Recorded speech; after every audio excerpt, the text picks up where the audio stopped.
O Ministério do Turismo e o Instituto Sociocultural do Hospital de Amor de Barretos apresentam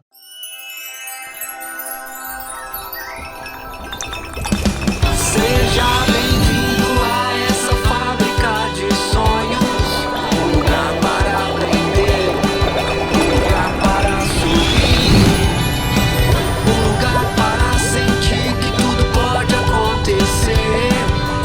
Vamos fabricar, vamos sonhar.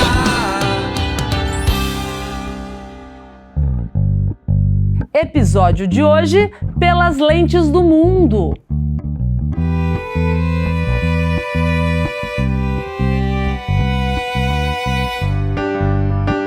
Oi, é você que tá aí! Seja bem-vindo e seja bem-vinda à nossa fábrica de sonhos!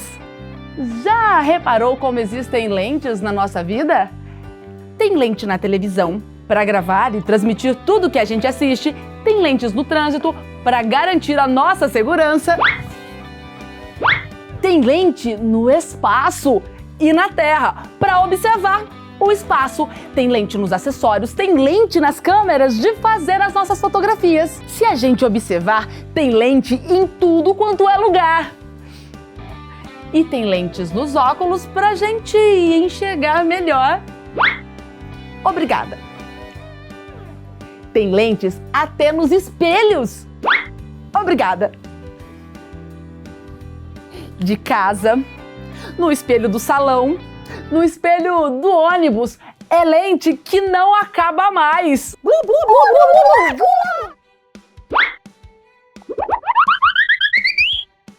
E por falar em lentes, olha o que a tarefa mais interessante do dia trouxe pra gente. As lentes são da luz, ou será da ótica? Provavelmente é da gente que precisa de lente. E não adianta mentir, lente faz sorrir, é bom até pra fazer sentir. Faz todo sentido! Vamos aprender!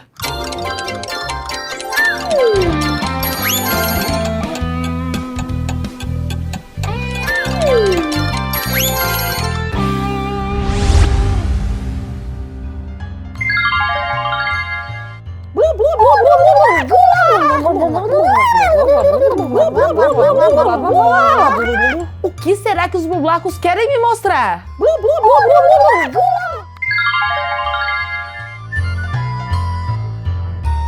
Ah, um espelho. Ah, um espelho. Os espelhos... Olá, diretora Gláucia! Vejo que você recebeu o espelho que eu te enviei. Ah, foi o senhor que me enviou? Porque os espelhos são fabulosos. Ai, eu gosto muito de espelho, sim.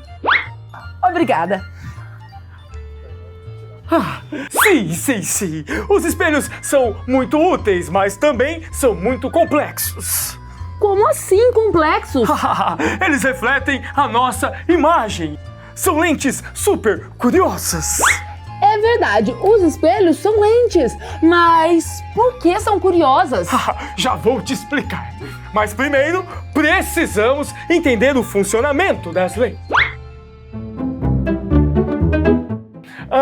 As lentes são dispositivos ópticos que funcionam por refração da luz, ou seja, a luz passa por elas e é distribuída para diversas direções. Normalmente, as lentes que conhecemos são feitas de vidro, o que é um ótimo material para a distribuição da luz.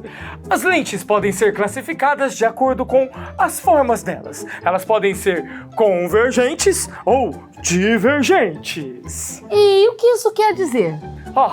A diferença entre o centro da lente e as suas bordas.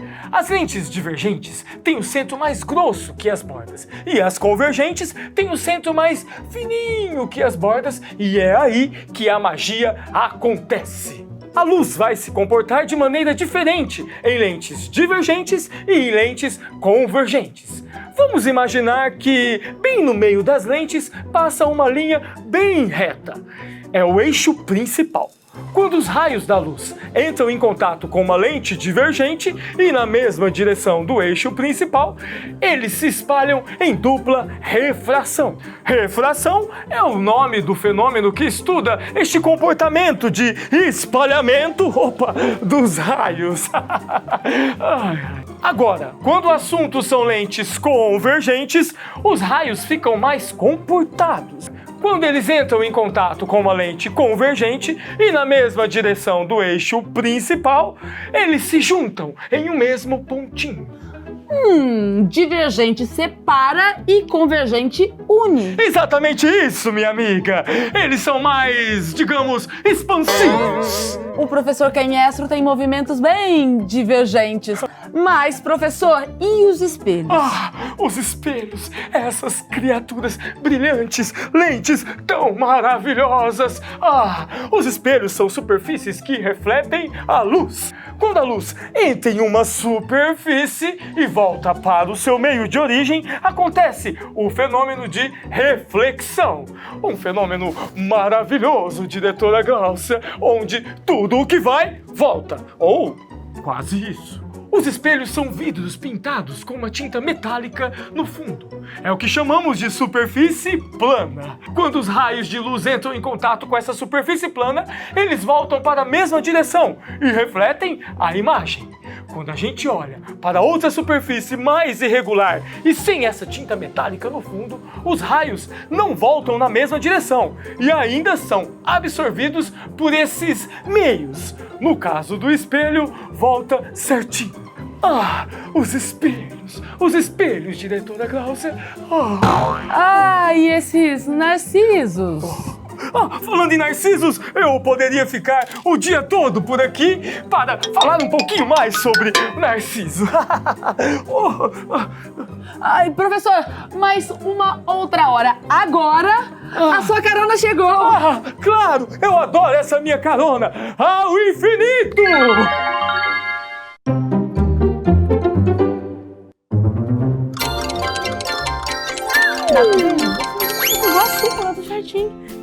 As lentes são dispositivos ópticos incríveis e que as Madalenas gostam muito. Eu soube que a lente que elas mais gostam é a lupa. E eu também. A lupa ajuda a gente a ver melhor. Mas que tipo de lente será que ela é? O senhor Joaninha John sabe.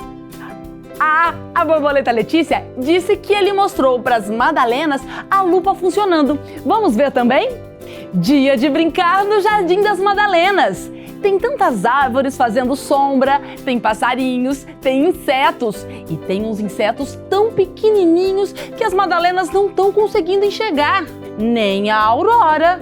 Ela até desceu até o chão para conseguir ver. Mas tá difícil. A Dadá lembrou que a lupa ajuda a ver melhor. A Lena tem uma lupa, mas ela disse que só empresta depois que entender como a lupa funciona. Missão para o Sr. John, disse a Mari. O Sr. Joaninha estava passando por lá e deu uma aula de ótica. A área da física muito interessante, disse a Lena. A lupa é um instrumento óptico de aumento e é considerado o mais simples para nos ajudar nas observações. Ela tem uma lente convergente, aquela que deixa os raios juntinhos, e tem uma distância focal de centímetros. Aí é só a gente colocar a lupa perto do objeto que a gente consegue vê-lo bem grandão. Agora o jardim não tem mais mistérios. Será? Vamos fabricar, vamos sonhar.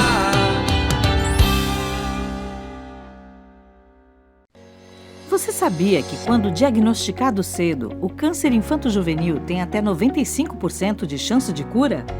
Segundo o Instituto Nacional de Câncer, o INCA, o câncer infanto-juvenil corresponde a um grupo de várias doenças que têm em comum a proliferação descontrolada de células anormais e que podem ocorrer em qualquer local do organismo.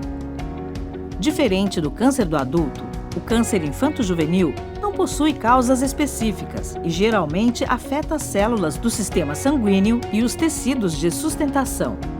Assim, os mais frequentes na infância e na adolescência são as leucemias, que afetam os glóbulos brancos, os que atingem o sistema nervoso central e os linfomas, sistema linfático. Atualmente no Brasil, o câncer representa a primeira causa de morte por doença entre crianças e adolescentes até 19 anos, cerca de 8% do total. O diagnóstico, muitas vezes, é prejudicado pela semelhança dos primeiros sintomas com os de doenças comuns na infância. Por isso, o conhecimento de toda a sociedade sobre o câncer infanto-juvenil é determinante para o diagnóstico rápido e, consequentemente, para aumentar as chances de cura. Por isso, fique atento a alguns dos sinais mais comuns. Caroços no pescoço, nas axilas e na virilha, assim como ínguas que não somem.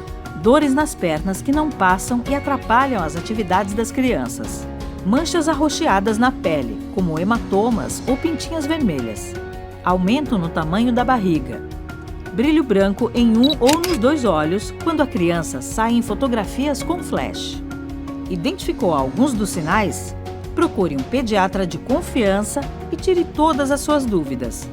O diagnóstico precoce salva vidas. Para mais informações, acesse ha.com.vc/passos que salvam.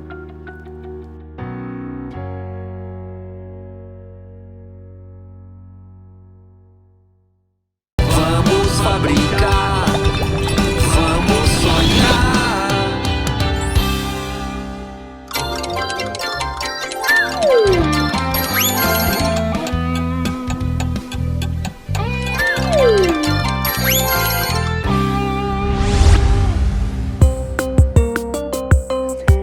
Tão legal saber que o funcionamento de uma lente tem a ver com o comportamento da luz naquele meio que ela entra. Eu queria saber mais sobre o funcionamento das lentes.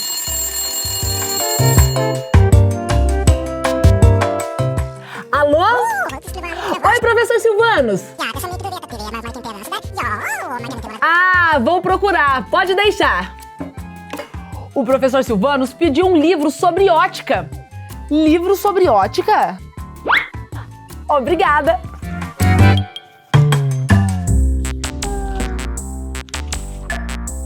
As lentes podem ser classificadas como convergentes e divergentes de acordo com o seu formato. Isso a gente já sabe. E uma lente que eu gosto muito é a grande angular. E que lente é essa? Essa lente está em todo lugar. Já reparou naqueles espelhos arredondados dos ônibus? Ou naqueles filtros do Instagram que mostram uma cena grande em uma imagem mais arredondada? Já sim. São imagens projetadas por uma lente grande angular.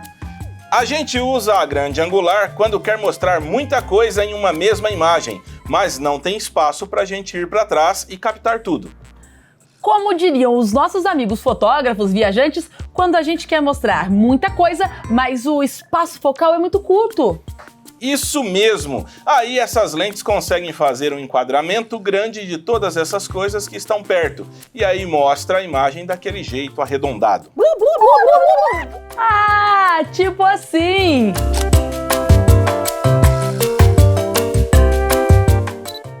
Mas o senhor vai fotografar? Vou desenhar uma caixa! Desenhar em estilo grande angular? Exatamente! Com uma imagem maior dentro de um círculo? Isso mesmo! E como o senhor vai fazer isso? Usando técnicas de desenho. Essa eu também quero aprender. Então, bora produzir! Você vai precisar de lápis 2B ou HB, folha sulfite, borracha e uma régua, caso necessário. Antes da gente começar, precisamos estudar toda a concepção artística do desenho. Desenhos mais elaborados precisam de um estudo prévio. Vamos começar com a nossa lente angular? Vamos fazer um círculo.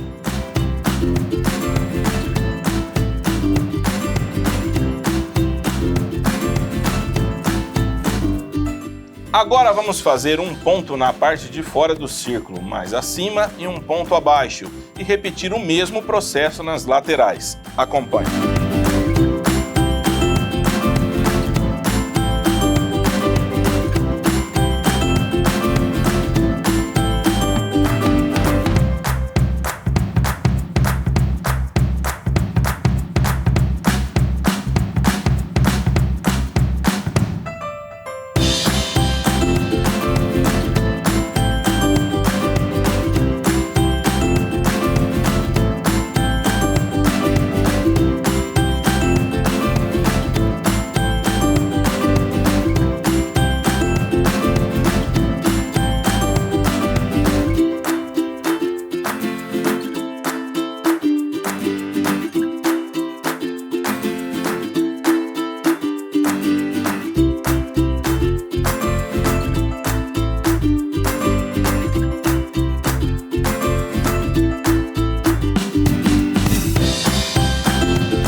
Vamos traçar linhas imaginárias de um ponto ao outro se deslocando de maneira angular.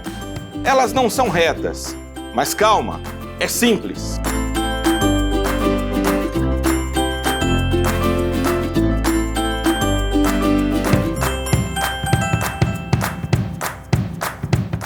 Agora que estamos com a nossa trama pronta, vamos desenhar uma grande caixa dentro desse círculo. Note que a imagem se torna distorcida, só que de uma maneira natural.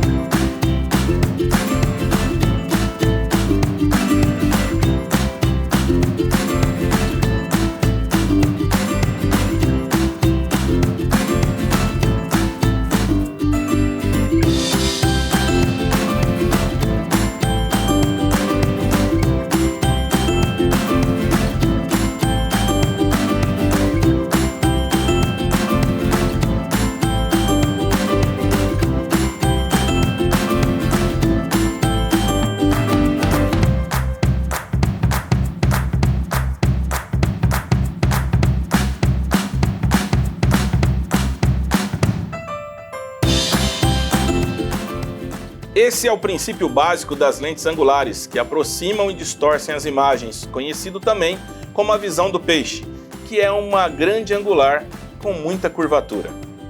Solte a sua imaginação, observe novas formas e composições e lembre-se sempre de começar pelas figuras geométricas, elas vão facilitar o seu caminho. E a gente pode desenhar qualquer coisa seguindo esse princípio, né, professor? Qualquer coisa mesmo. Vejam.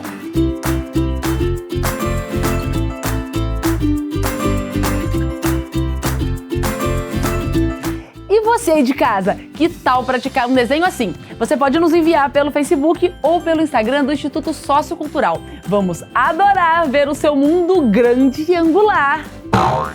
Uai, cadê o professor?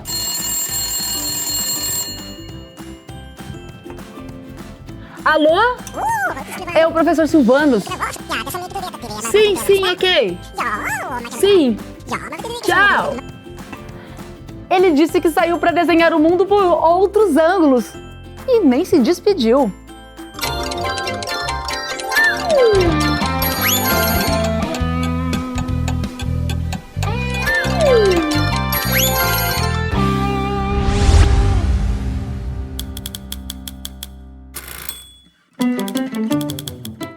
Uma escritora que já foi microbiologista só poderia ver o mundo com outras lentes. Microbiol o quê? Microbiologista, que é quem estuda os fungos. Ah, e quem é essa autora? É a Beatriz Potter. Foi uma grande amiga minha. Ela nasceu em 1866. Vivia cercada de luxo, mas gostava mesmo era dos insetos, roedores e pequenos animais com quem convivia, cuidava, desenhava, estudava. Uma menina diferente, rodeada de muita natureza e amante dos contos de fadas. Amava escrever, fazer ilustrações e defender a natureza. Imagino que ela escrevia histórias muito legais. Escrevia sim! E uma das minhas preferidas é a história do Pedro Coelho. Mas para isso eu vou ter que contar a história do outro lado. A história de Pedro Coelho foi o primeiro livro publicado de Beatriz Potter. Ela sempre fazia cartas e cartões postais com seus desenhos para as crianças que conhecia. E certo dia, ao escrever para o filho de sua governanta, decidiu criar a história de 4 coelhinhos: Flopsy, Mopsy, Rabo de Algodão e Pedro. Ela gostou tanto da história que, com algumas alterações, logo resolveu publicá-la. A primeira edição foi feita propositalmente em tamanho pequeno para ficar confortável nas mãos dos pequenos e a linguagem em verso nos remete aos contos de fadas e à magia das fábulas. O livro narra as peripécias de Pedro, um coelhinho muito danado, e que, contrariando sua mãe, desvia de seu caminho e vai devorar as grandes cenouras da horta do Sr. McGregor, ou Sr. Magroso, e que ama torta de coelhos. O livro ganhou as telas dos cinemas em 2018 e foi um sucesso entre as crianças. Tô doida pra ouvir essa história. Vamos lá! Era uma vez 4 coelhinhos e seus nomes eram Fifi, Mimi, Rabo de Algodão e Pedro. Eles viviam com sua mãe em um banco de areia debaixo de um pinheiro. Agora, meus amores, disse a mamãe coelha, vocês podem ir no bosque rua abaixo, mas não no jardim do Sr. Magroso. O seu pai teve um acidente lá. Ele foi colocado em uma torta pela senhora Magroso. Ai, que medo! Bota medo nisso. A mamãe ainda disse, fiquem juntos e não se metam em encrencas. Estou saindo. Então, a senhora Coelho pegou uma cesta e seu guarda-chuva e foi pela floresta até a padaria. Comprou um pedaço de bolo e 5 pães de queijo. Fifi, Mimi e Rabo de Algodão, que eram bons coelhinhos, desceram pela rua para pegar amoras. Mas Pedro, que era muito travesso, correu direto para o jardim do Sr. Magroso e passou por baixo do portão. Primeiro, ele comeu alface e alguns feijões. Depois ele comeu rabanetes. E então, se sentindo mal, ele procurou umas folhas de boldo. Mas ele encontrou foi o Sr. Magroso. Ele estava de joelhos plantando repolhinhos. Mas ele deu um pulo e saiu correndo atrás com seu rastelo e gritando, para ladrão! Corre, Pedro! O Pedro estava correndo de medo. Correu por todo o jardim porque ele esqueceu o caminho do portão. Coitado do Pedro! O Pedro correu muito, até perdeu os sapatos. Mas ele ficou preso pelos botões da sua chaquetinha azul nova. O Sr. Magroso pegou o Pedro? Quase! O Pedro chorou, dando-se por vencido. Mas o choro foi ouvido pelos pardais, seus amigos, que pediram para que ele se reanimasse. O Sr. Magroso apareceu com uma peneira para pegar o Pedro, mas o coelhinho se contorceu todo e conseguiu fugir, deixando a jaquetinha para trás. Ele correu procurando um esconderijo e encontrou um regador. Mas o regador estava cheio de água. O Sr. Magroso estava certo que o Pedro estava em algum lugar do galpão e procurou debaixo dos vasos, um por um, até que... Achei! O Pedro espirrou. O Sr. Magroso correu e o Pedro mais ainda. E foi aquela confusão. E o Sr. Magroso, de cansaço, acabou desistindo do coelhinho. Ufa! Ufa mesmo! O Pedro sentou para descansar. Ele estava sem fôlego, tremendo de medo e não fazia ideia de para onde ir. Além disso, estava todo molhado. Ele achou uma porta em uma parede, mas não tinha espaço para um coelho gordinho passar. Encontrou um rato com uma ervilha na boca. Ele tentou perguntar o caminho de volta, mas o rato não podia falar, com uma ervilha tão grande na boca. E o que ele fez? Começou a chorar. Mas aí ele procurou por toda parte e encontrou um gato branco com um peixinho dourado. Mas ele continuava com muito medo para tentar interagir. De longe, ele viu que o Sr. Magroso estava capinando as cebolas no portão e correu o mais rápido que pôde até conseguir passar por baixo do portão. Estava salvo! O Pedro correu para casa no grande pinheiro. Mamãe estava cozinhando. Pedro não estava se sentindo muito bem naquela tarde. Mamãe deu chá de camomila. Mas os irmãos estavam ótimos. Comeram pão com leite e amora para o jantar. Acho que o Pedro aprendeu uma boa lição. É sempre melhor a gente fazer as coisas certas e obedecer a mamãe. Também acho. E você? Aprendeu uma boa lição com essa história? Conta pra gente. Estamos no ha.com.vc/Fábrica de Sonhos e no Instagram e Facebook do Instituto Sociocultural.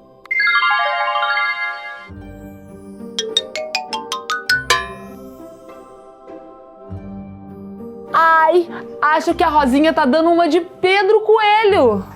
Ainda bem que por aqui não tem nenhum senhor magroso, né? Ainda bem. Imagina se o Pedro não pegar ela. Fez uma torta de adivinhação.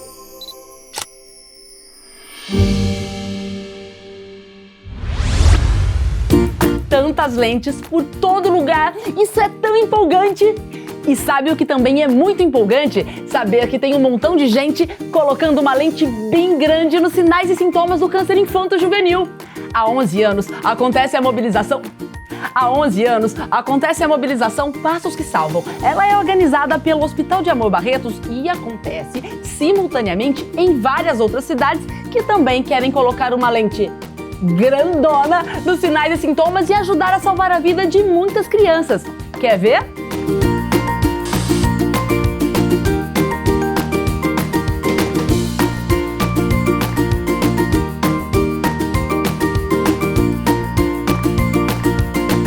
Tá todo mundo se preparando para salvar vidas.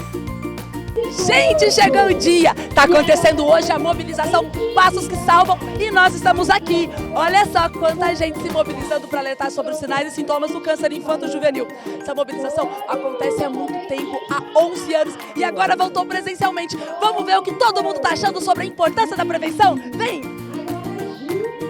A caminhada teve até padrinho. O professor Adilson está responsável por ajudar a repassar a causa. Então, para mim, foi uma honra poder estar se colocando a serviço de uma causa tão nobre, que é a conscientização sobre a descoberta precoce do câncer infanto-juvenil.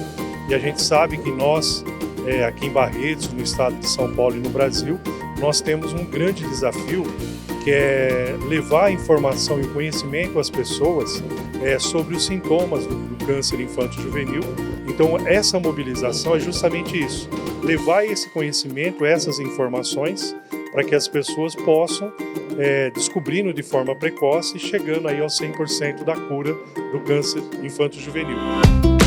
A mobilização não pode parar. Gente, tá acontecendo! Nós estamos na mobilização Passos que Salvam 2022. Tá muito lindo! Todas essas pessoas estão caminhando para alertar sobre os sinais e sintomas do câncer infanto-juvenil. Essa caminhada acontece em Barretos e em todas as cidades que compartilham da causa. Tá lindo!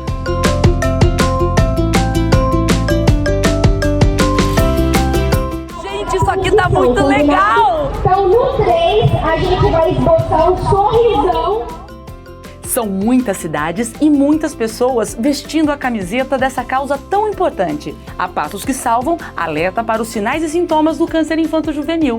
Olha, eu sou voluntária na pediatria e participo desde a primeira caminhada com as crianças que em tratamento. Então, assim, por ter ficado 2 anos devido à pandemia sem a caminhada desse ano foi um sucesso. E eu convido a todos que participem, porque o diagnóstico precoce é muito importante. O filhinho da Elisângela tem câncer e demorou para ser diagnosticado, mas agora ela quer alertar todo mundo. É muito importante, porque onde que eu moro, em Guarulhos, demorou muito para descobrir o caso dele, né? Aí a gente chegou aqui, que eles descobriram, né? Ele, pela demora do caso, que onde que eu moro demorou, aí quando ele chegou aqui, ele foi para UTI, né? Ficou 1 mês entubado, mas graças a Deus a equipe aqui é muito boa e Deus em primeiro lugar, foi muito bom o atendimento e estamos aí. E é bom sempre estar procurando sempre outras informações para chegar num diagnóstico rápido, para não acontecer que nem aconteceu com ele, de demorar tanto e ele quase perder a vida, né? A Márcia Regina é professora e ganhou uma mude presente por participar da caminhada. Mas para ela, o mais legal é ter informações para repassar para as crianças e pais. Olha, eu achei a campanha excelente, porque a informação chega para a gente muito clara e a gente, como professor, a gente tem a oportunidade de estar tanto passando isso para as crianças quanto também para os pais, né? De saber que o câncer, quando descoberto mais cedo, ele tem mais chance de cura e que as crianças que a gente cuida hoje podem ter a oportunidade já pequenininho de saber, né, essas informações.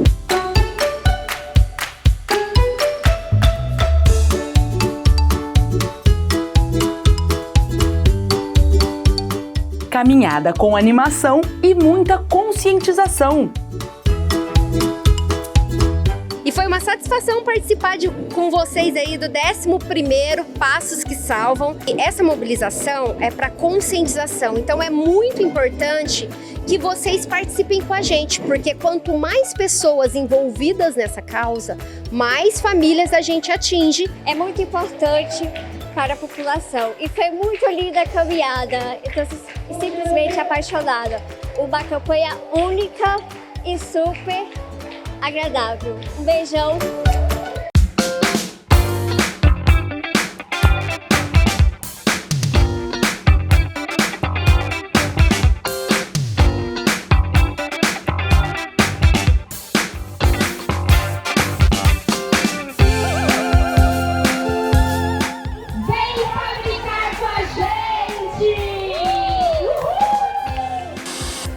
E depois de aprender, a gente precisa ficar de olho durante todo o ano.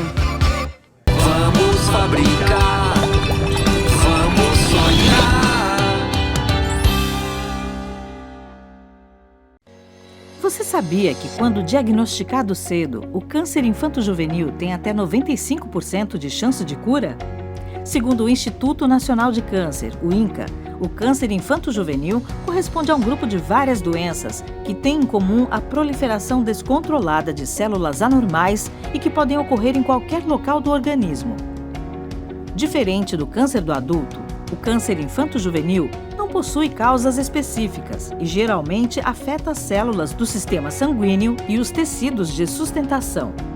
Assim, os mais frequentes na infância e na adolescência são as leucemias, que afetam os glóbulos brancos, os que atingem o sistema nervoso central e os linfomas, sistema linfático.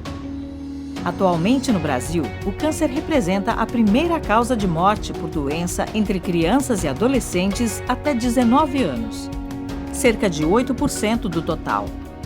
O diagnóstico, muitas vezes, é prejudicado pela semelhança dos primeiros sintomas com os de doenças comuns na infância. Por isso, o conhecimento de toda a sociedade sobre o câncer infanto-juvenil é determinante para o diagnóstico rápido e, consequentemente, para aumentar as chances de cura. Por isso, fique atento a alguns dos sinais mais comuns. Caroços no pescoço, nas axilas e na virilha, assim como ínguas que não somem. Dores nas pernas que não passam e atrapalham as atividades das crianças. Manchas arroxeadas na pele, como hematomas ou pintinhas vermelhas. Aumento no tamanho da barriga.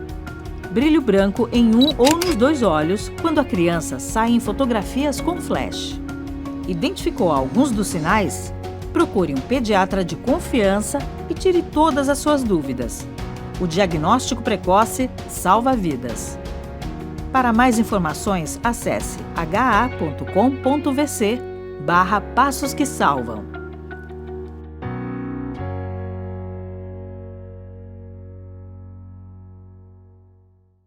Vamos fabricar, vamos sonhar.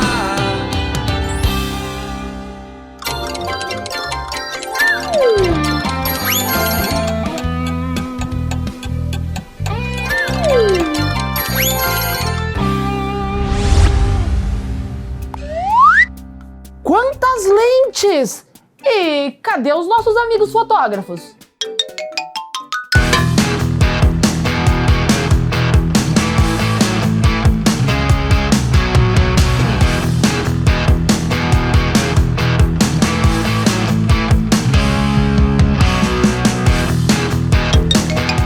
Em um campo de futebol? E por que deixaram as lentes aqui?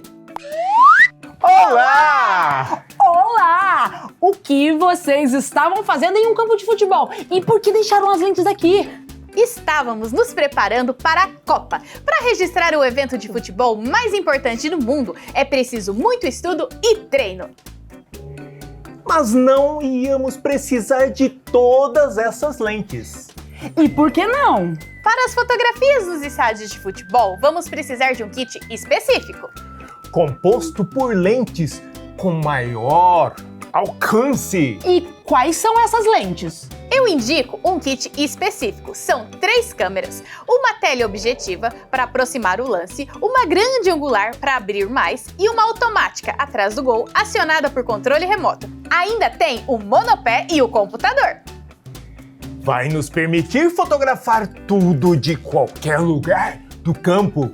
Na Copa, todo lance merece um clique. Eu tenho uma dúvida.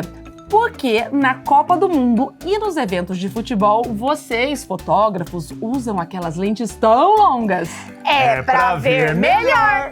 Lentes longas, como as de 85, 200 milímetros de capacidade, são muito indicadas para esses eventos porque ajudam a fazer um ótimo trabalho. Com esse tipo de equipamento, é possível capturar movimentos lá de longe. E movimentos bem rápidos. Os jogadores de futebol costumam se mover muito rápido e se movem de um lado para o outro do campo de futebol em fração de segundos. Mas lentes muito longas podem atrapalhar. Como assim? O excesso de profundidade pode alterar o nível de foco sobre os jogadores e de cada lance. Além disso, as lentes com mais capacidade também são mais pesadas e custam mais caro, né? Lentes e futebol tem tudo a ver. E é só ter uma lente boa para fazer boas fotos na Copa do Mundo? De jeito nenhum! É preciso colocar as técnicas de fotografia em prática. Regular a velocidade e o ISO. E claro, os talentos de fotógrafos. Pessoal, os Blue Blacos disseram que tem um jogo de última hora para vocês se prepararem para a Copa. Oba! Essa não! O que aconteceu? Precisamos de uma lente mais longa. Eu acho que vocês podem fotografar com as lentes que estão aqui. Como assim?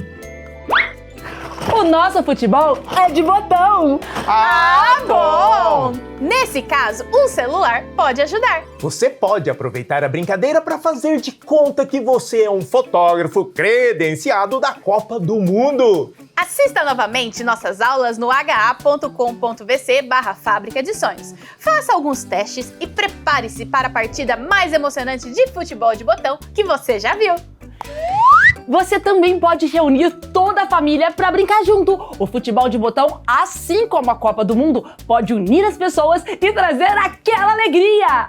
Vai lá, Isa. Agora é minha vez. Não, pera lá, esse aqui é seu. Agora, vamos lá. Eva! Oh, é uma ótima brincadeira entre pais e filhos. Vai, sua vez, Isa.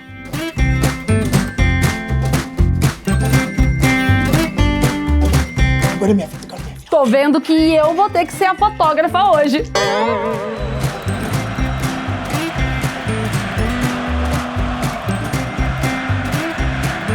Peraí que eu vou ter que fazer mais um pouco. Gol!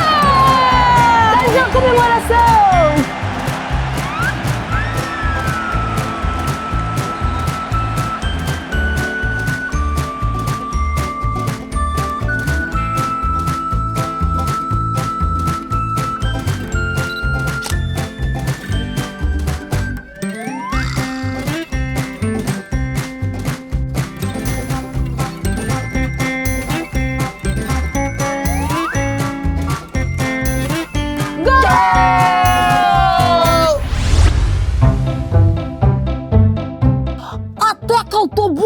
Com esse cabelo novo. Ah, vocês chegaram! Estão preparados para o teste de conhecimentos mais legal da TV e da internet? Legal! E hoje temos convidado! Olá, turma do Ratinho Léo! Olha, o professor Canhestro até já aprendeu! A gente vai estudando e melhorando. Mas continua desastrado!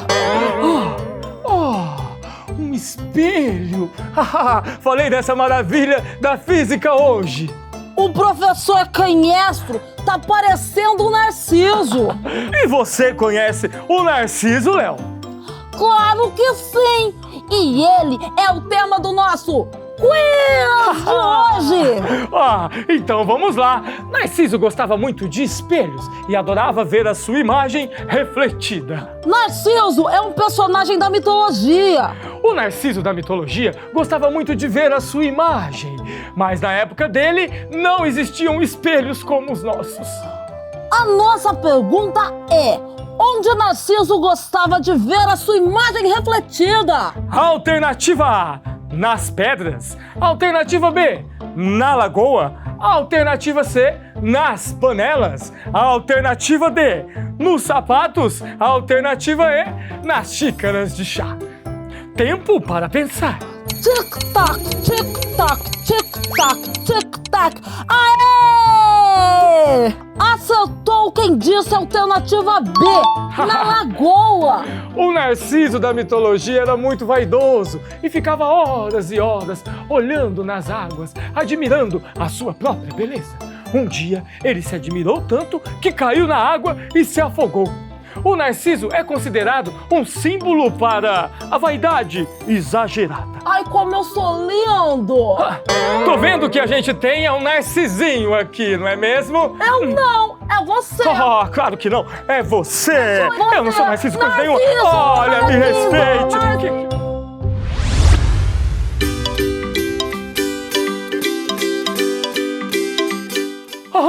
Oi, pessoal! Voltei! Disseram que a fábrica permite a elaboração de vlogs e eu resolvi fazer um também. É que estamos falando tanto de lentes que eu não poderia deixar de falar sobre a lente mais completa do mundo. Sabem qual é? Acertou quem disse os olhos. Os olhos humanos podem ser considerados instrumentos ópticos, já que eles formam imagens pelo fenômeno físico chamado refração. Fenômeno que você já conhece, quando a luz sofre desvios ao mudar de meio. O nosso olho tem uma lente biconvexa chamada cristalino. Essa lente fica bem na frente do globo ocular e forma uma imagem real e invertida de tudo que a gente olha. Ela manda essa imagem de cabeça para baixo lá para a retina, que é uma outra lente que fica bem lá no fundo do olho. A retina funciona de um jeito parecido com espelhos de câmeras fotográficas, mas ela envia essas imagens invertidas para o nosso cérebro. E o cérebro é o responsável por virar as coisas para a posição correta. Quando essas lentes não estão funcionando muito bem, ocorrem os problemas de visão. E aí, é preciso usar óculos. Olhem só como eu fico bonito de óculos, hein? Até a próxima, pessoal!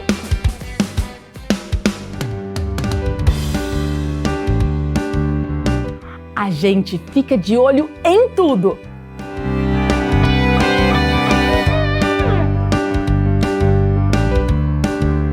E com as nossas lentes bem abertas. Ou seriam os nossos olhos? Mas agora tá na hora de encerrar as nossas atividades por aqui. E não se esqueça, você pode ver a gente a hora que quiser. Basta acessar o ha.com.vc/Fábrica de Sonhos e também conferir as novidades no Instagram e Facebook do Instituto Sociocultural. Até a próxima!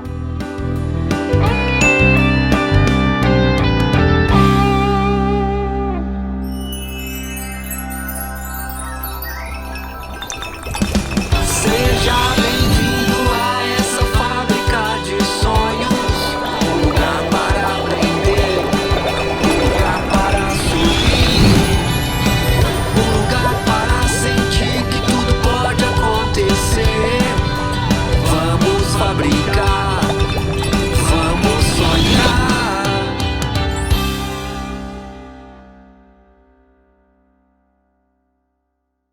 Este programa só é possível graças aos nossos patrocinadores.